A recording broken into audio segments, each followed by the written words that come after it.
संक्रमण से पैदा है गए तो मुझे के नाम राजपूत। यस भाई, well defined collection of the object क्या है आपके पास, डिस्ट्रिक्ट एलिमेंट थे आपके। Well defined collection of the object and district element में जैसे आपके पास वेल डिफाइंड, मैंने इसको लिखने की भी कोशिश की है हिंदी में, इसका जो आपको बताने की कोशिश की बेटा क्या था, well defined collection of the object किसी उसके समूह में क्या है कि जैसे आपके पास कलेक्शन था उसका, उसमें कुछ गुण या विशेष के बारे में बात की जा रही है, विशेष बात की ओर ध्यान आकर्षित करने की कोशिश की जा रही हो, तो मीनिंग ऑफ वेल डिफाइंड, इसका ये मतलब था meaning of well defined. Order is not matter था, इसमें साफ साफ लिखा हुआ है आपके लिए। ऑर्डर इज नॉट मैटर मतलब जैसे कि अगर मान लीजिए आपके पास कोई सेट था और उसके अगर एलिमेंटों को आपको लिखना था भाई, तो लिखने के लिए आपके पास क्या है कि well define collection of the and distinct element के मतलब ये है कि डिस्टिंक्ट एलिमेंट कैसे लिए जा रहे थे। जैसे मान लीजिए आपके पास कोई एग्जाम्पल था, उसमें एलिमेंटों को क्या है कि रिपीटेड अलाउ नहीं है। जैसे आपके पास एक सेट है ए, उसमें एलिमेंट हैं आपके क्या क्या एलिमेंट है भैया कि A B C D, this is called a set. यदि आपके पास इस तरीके से लिखा गया A B C D, this is called a not set, not set, ये सेट नहीं होगा। क्यों सेट नहीं होगा, मैंने आपको डेफिनेशन में बताया। अब well define collection of the object and distinct element, element अलग अलग होने चाहिए। अब order is not matter, order is not matter का मतलब ये था कि आप इस एलिमेंट को इस तरीके से भी रख सकते थे, डी सी बी ए, या चार तरीके तो चाहे जैसे रख सकते थे। अब इसके बाद क्या था आपके पास, ऑर्डर इज नॉट मैटर भी हो गया आपका, और भी कई चीज़ें हो गई। तो इसके बाद क्या है कि जैसे अगर मान लीजिए आपको मैंने बताने की कोशिश की notice representation of the set, representation of the set में क्या है बेटा आपके पास कि जैसे अगर आप किसी सेट को लिखने की कोशिश करोगे तो उसके एलिमेंटों को जब अपन लोग लिखें तो curly braces with curly braces commas लगाया जाएगा बेटा उनमें, और उनके बाद उस कर्ली ब्रेसेस के अंदर एलिमेंट, और नोटेशन इसका कैपिटल अक्षर से लिया जाएगा। जैसे आपके पास सेट ऑफ नेचुरल नंबर दिया गया है, set of natural number, set of natural number का क्या मतलब है कि वो नेचुरल नंबर जो देखो इसमें जो गुड इसका या जो वेल डिफाइन जो बात की जा रही थी आपकी वो क्या था, नेचुरल एक is the well define, natural आपका क्या था, वेल डिफाइन था। और जैसे नेचुरल नंबर को अपन 1 2 3 4 5 इस तरीके से लिख रहे थे और 3 डॉटेड के, this is called as, this is called as and so on. इनको अपन क्या बोलेंगे, जैसे 3 रिस्ट्रिक्शन इस तरीके के लिखाए गए, ये 3 डॉट, इनको अपन बोलते हैं and so on. Set of integer, integer इसमें क्या था, वेल डिफाइन, मतलब इसमें एक सेट में जो रिस्ट्रिक्शन दिया गया था वो क्या था, इंटीजर था। Set of real numbers, set of whole numbers, nothing else. अब जैसे एक नोटेशन आया आपके पास बिलोंग्स टू, बिलोंग्स का क्या मतलब है, जैसे आपके पास कोई फैमिली मेम्बर आपकी थी भाई, उस फैमिली मेम्बर से आप बिलोंग कर रहे थे। जब आप फैमिली मेम्बर से बिलोंग कर रहे थे भाई, तो फैमिली मेम्बर में क्या है आपके पास, जैसे मान लीजिए जितने भी आपके साथी थे या जो भी था आपका, जैसे मान लीजिए 11th क्लास से आप बिलोंग करते हो, तो क्लास 11th आपसे बिलोंग नहीं करती, आप क्लास 11 से बिलोंग करते हो। जब इस तरीके की बातें बोले यानी तो जो बड़ा वाला सेट होगा वो एक तरीके से बाहर लिखा जाएगा और बिलोंग्स का निशान उससे पहले। जैसे मान लीजिए कि क्लास 11th में आप हो, जैसे मान लीजिए सचिन क्लास 11th में था, टीना थी, रीता थी और सीता भी रही होगी, या सीता, प्रेम, मैंने मोर जो भी स्टूडेंट थे टोटल लिख दिया मैंने। अब इसमें ये क्लास 11th के स्टूडेंट थे और इसको मैंने 11 से डिनोट कर दिया। क्या 11 बिलोंग करेगी टीना और एन में? नहीं, सीता या जो भी आपका वो बिलोंग करेगा 11th क्लास में। तो इस तरीके की चीज़ें, तो इसे अपन बोलते हैं बेटा बिलोंग्स टू। तभी तो यहाँ पे 0 belongs to W, this is called as element. Belongs to को अपन क्या बोलते हैं, या तो एलिमेंट बोल सकते हैं या मेंबर ऑफ द सेट, ठीक है, एलिमेंट बोल सकते थे अपन, या मेंबर्स ऑफ द सेट, या बिलोंग्स टू। अब 0 नेचुरल के पास नहीं है, 0 नेचुरल के पास नहीं है, तो 0 नेचुरल के पास नहीं बेटा, तो इसे अपन ने लिखा है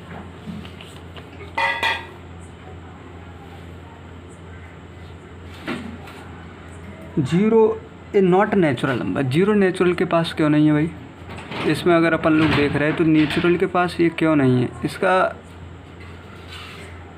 जो आपके पास जो बताने की कोशिश की जा रही है कि जीरो नेचुरल के पास नहीं है, आप खुद जानते हो। This is called a not element या मेंबर्स ऑफ द सेट या नॉट बिलोंग्स टू, इसे अपन नॉट बिलोंग्स टू बोलते हैं। और zero is a not element of the, यानी जीरो नेचुरल नंबर के सेट में होती नहीं है। Some example of the set AEIOU EIOAU is same set, ये दोनों सेट कैसे थे बेटा, एक ही थे, क्योंकि इसमें एलिमेंट इज इक्वल। यहाँ पे अपन लिखे हैं इसको एलिमेंट इज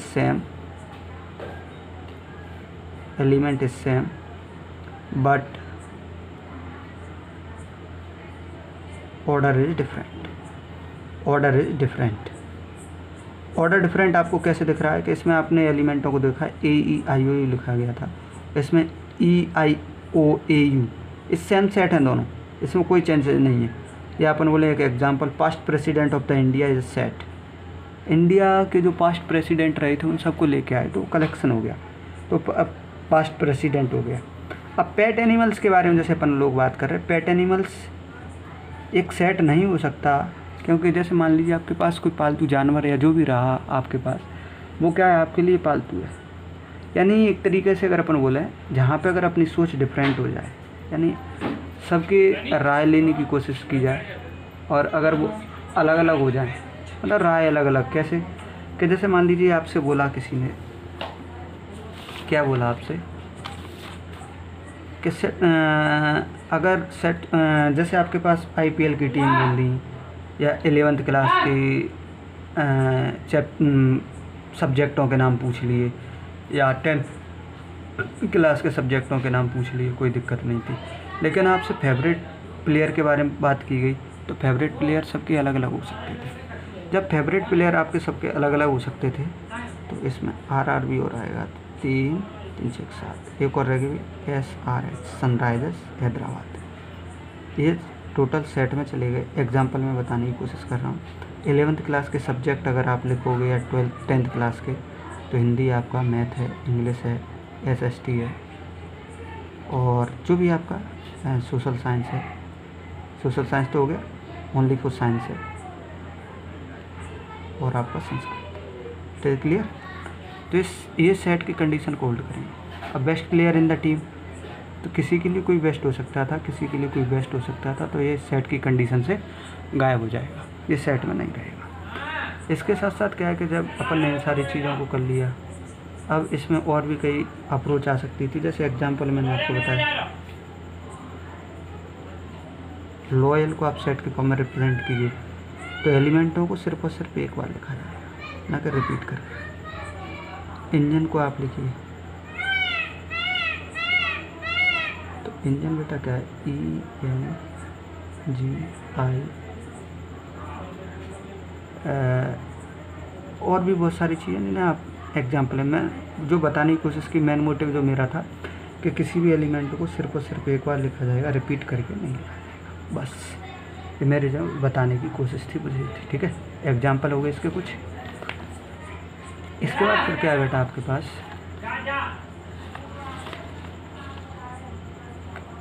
सेट को लिखने का जो तरीका था, सेट को लिखने का तरीका बेटा आपका क्या था कि सेट को जब अपन लोग लिख रहे थे, we can return of the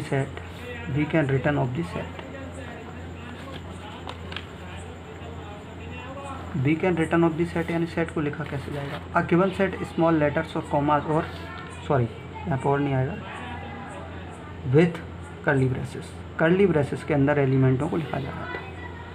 curly braces के अंदर एलिमेंटों को लिखा जा रहा था, तो अपन ने कर्ली ब्रेसेस के अंदर एलिमेंटों को लिखा है स्मॉल लेटर्स की फॉर्म में।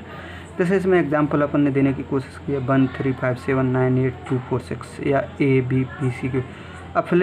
अब ये दोनों एग्जांपल, इस वाले एग्जांपल में से आपको ये बताना था कि कौन सा बिलोंग्स होगा और कौन सा बिलोंग्स नहीं होगा। तो मैं इसके लिए काफ़ी एग्जांपल भी लेके आया हूँ। तो इसमें अपन लोग देख रहे थे, जैसे मान लीजिए आपके पास ये एलिमेंट दिए थे, मैंने आपको बताया भी था क्या, 11th क्लास में आप बिलोंग करोगे, ना कि 11th आप में बिलोंग करेगा। इसलिए जो बड़ा होगा वो उसके अंदर आप कंटेन हो जाओगे, उसके अंदर आप कंटेन हो जाओगे। ऐसा नहीं होगा कि आप जैसे मान लीजिए फैमिली में आपके पिताजी हैं, तो अगर तुम बाहर जाओगे तो कोई ना कोई तो आपसे पूछेगा या किसके बच्चे हो, तो इस तरीके की बातें की जा रही तो आप पिताजी का नाम लोगे। मतलब कहाँ से बिलोंग करे आप, एक फैमिली मेम्बर यानी पिताजी के यहाँ से आप, मतलब आपके पिताजी का नाम जो भी रहा होगा, राम या सीता, जो राम है, तो राम बिलोंग कहाँ से कर रहा था, जहाँ भी आपके पिताजी का नाम है, ऋषिकेश है या जो भी, तो राम बिलोंग कहाँ से कर रहा था बेटा, कि ऋषिकेश था। मतलब ऋषिकेश उसके किसके बच्चे हो, तो राम बिलोंग करेगा कि ऋषिकेश बिलोंग करेगा राम से, नहीं, राम ऋषिकेश से बिलोंग करेगा। अब फिल द ब्लैंक्स में पुट बिलोंग्स और नॉट। जैसे इसमें पूछा गया क्या वन ए के पास है, वन ए में बिलोंग कर रही है, यस ऑब्वियस, तो यहाँ पे ब्लैंक्स आएगा। सेकंड वाला ऑप्शन आपका पास क्या था बेटा कि ए, क्या ए बी के पास बिलोंग कर रही है, यस। एस ए के पास, एस ए के पास नहीं है, तो does not belongs to. B के पास यस है सर, 9 बी के पास does not belongs to. 10 B के पास नहीं है, 11 not belongs to A. Q belongs to B, yes. 2 belongs to A, yes. Put your answer, आपके आंसर दे देते। अब आपसे पूछा गया कि we can represent of the set, we can represent of the set x² - 5x + 6 quadratic equation. तो आप चाहो तो आपके पास फॉर्मूला मेथड था जो मैंने लिखा हुआ है यहाँ पे, x = -b + -√b² - 4ac/2ac अपन, लेकिन कंडीशन क्या थी, कंडीशन भी थी आपकी कि discriminant is greater than equal to 0, जब ये पॉसिबल था। अगर d की वैल्यू लेस देन 0 आ रही है तो formula is not allowed, is not allowed. तो इस टाइम पे क्या था बेटा कि फॉर्मूला आपका अलाउ नहीं था। इट इज़ क्लियर, फॉर्मूला जब अलाउ नहीं था तो इसे अपन अप्लाई नहीं करेंगे। इसके बाद क्या था बेटा, जैसे अपन ने इनको लिखा, फैक्टर करने की कोशिश की, तो प्रीवियस मतलब पुराने समय 6 1 जा 6 आ गया। आपका पॉजिटिव आया है, जब आपका मल्टीपल पॉजिटिव आता है, जब आपका मल्टीपल पॉजिटिव आता है तो बीच वाली वैल्यू जुड़ेंगे। अगर मल्टीपल नेगेटिव आता है तो बीच वाली वैल्यूओं को, जो बीच वाला अपना रिस्ट्रिक्शन दिया था 5 दिया है, ये मतलब अपन को ये बताने की कोशिश की जा रही है 6 अगर पॉजिटिव आया तो जोड़ने पे तो 5 आए और मल्टीपल करने पर 6 आए। इस तरीके की वैल्यू जब मेरे पास आएगी तो बेटा मैं इसका फैक्टराइज कर दूंगा, तो x - 3 x - 2x + 6 = 0 और सिंप्लीफाई किया तो x की वैल्यू मेरे पास आ गई 2 3। तो इसे अपन लिख सकते थे, जैसे मान ले a के बराबर रहा होगा, नथिंग एल्स। अब इसके बाद आपके पास एक और एग्जाम्पल या representation of the two set. दोनों सेटों को लिखा कैसे जाता था, रोस्टर या टेबुलर फॉर्म।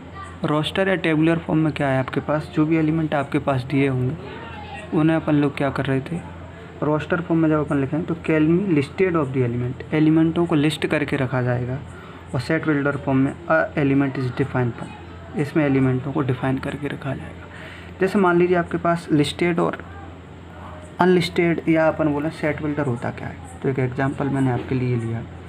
लिस्टेड का मतलब जैसे आपके पास एलिमेंट लिखे गए A-E-I-O-U, कोई दिक्कत नहीं थी। अब आपसे अगर कोई बोल दे कि 1 से लेकर के तुम 2000 तक की संख्याएं लिखिए या 0 और 1 के बीच की सारी रेशनल नंबर लिखिए। 0 और 1 के बीच के सारे रेशनल नंबर जब अपन लिखेंगे तो 0 और 1 के बीच में इनफाइनाइट रेशनल नंबर होते हैं, तो इन पुट करने के लिए आपके हाथ पैर ढीले कर दें। तो इस तरीके की चीज़ें हैं तो अपन उन्हें डेफिनेशन के फॉर्म में लिखेंगे। कैसे कि x such that x is a infinite a rational number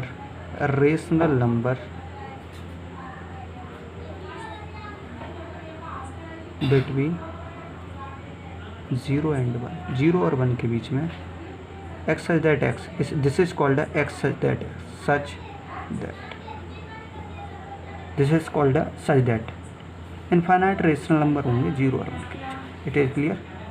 इसके बाद फिर बेटा आपका क्या है, रोस्टर फॉर्म के लिए कुछ एग्जांपल भी देने की कोशिश की अपन।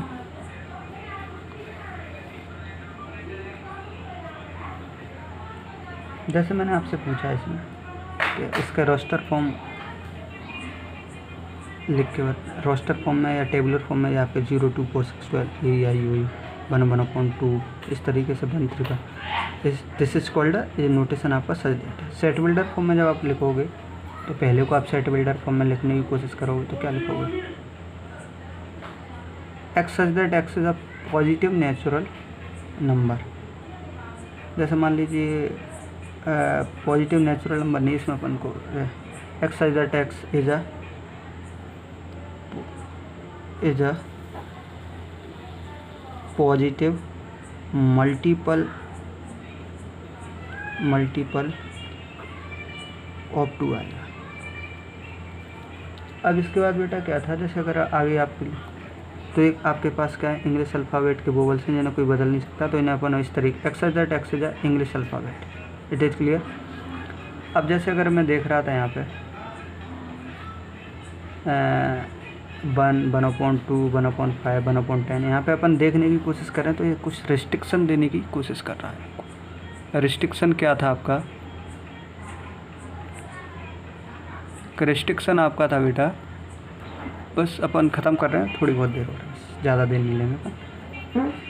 अब जैसे अगर रिस्ट्रिक्शन जो आपके पास दिया गया है वो क्या है, इसमें 1 का स्क्वायर प्लस 1, या 2 का स्क्वायर प्लस 1, या 3 का स्क्वायर प्लस 1, या 4 का स्क्वायर प्लस 1।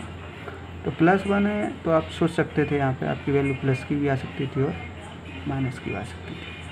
तो इस तरीके से जब अपन ने लिखने की कोशिश की नहीं, तो यहाँ पे अपन देख रहे थे n बिलोंग्स टू w लिया गया था यहाँ पे, क्योंकि जो भी आपके चलो इंटीजर आएगा, सॉरी, या w भी ले सकते थे, कोई दिक्कत नहीं थी आपकी। n बिलोंग्स टू z ले लीजिए आप। z में क्या है कि जैसे वैल्यू -4 से +1 के बीच में अगर नंबर लाइन पे आप लेना चाहोगे तो -4 -3 -2 -1 0 1 2 और 3 और 4, इनकी वैल्यू जब आप रखोगे इसमें तो ये आपको यही वैल्यू देगा केवल। ये चला गया। अब x that x is odd positive natural number is less than 13।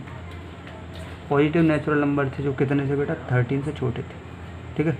Cardinality of the set के बारे में जब अपन बात करें तो कार्डिनलिटी ऑफ सेट का मतलब है a total number of the element of the set is called cardinality of the set.